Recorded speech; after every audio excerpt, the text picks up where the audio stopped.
On se connaît depuis un petit bout de temps, ce qui m'a donné l'opportunité de voir qu'il y a eu un vrai parcours d'expérience.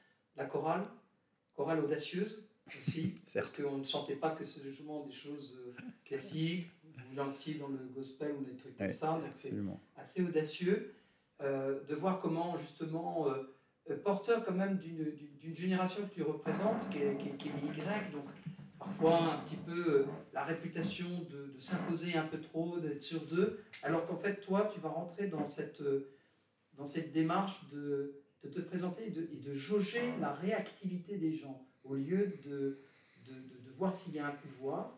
Donc ça c'est très intéressant. Le théâtre tout seul, pendant 1 heure, 2 heures, 3 heures, tu as joué finalement un personnage bien connu qui se retrouve projeté dans un contexte moderne et qui raconte toute sa vie. Exactement. Ouais, c'était le spectacle #Molière que j'avais écrit en 2017. Donc, c'est un spectacle seul en scène que j'ai joué pendant 3 ans. D'abord, je l'ai joué sur des places de village et dans la rue, dans le Var.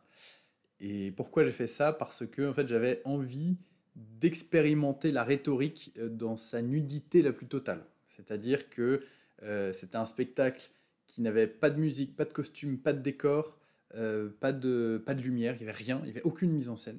J'étais tout seul sur mon trottoir et je parlais. Et de fait, je voulais voir si, en essayant de me mettre le plus possible au niveau des gens, est-ce que ça pouvait fonctionner comme ça, de parler dans la rue, et est-ce que ça pouvait attirer les gens. Et donc, comme ça avait assez bien fonctionné, après, je l'ai proposé à des établissements scolaires.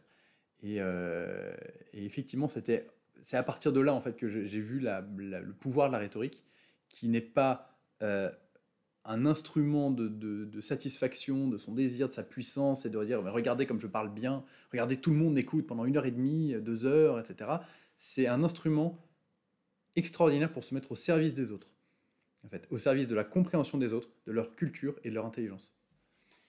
Est-ce que finalement, quand on commence à avoir une aisance dans l'expression, nous sommes plus en connexion et en observation de ceux qui sont les récepteurs que finalement stabiliser l'émetteur, quoi, et rassurer l'émetteur?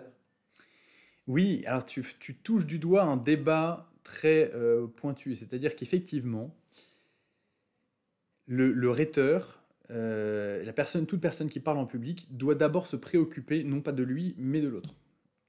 Alors, il doit se préoccuper de lui parce qu'il faut qu'il connaisse, qu'il soit un petit peu formé, qu'il ait pris du temps pour se préparer, etc.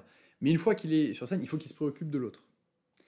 Qu'est-ce que c'est dire se préoccuper de l'autre? C'est comment faire en sorte que l'autre me comprenne le plus possible.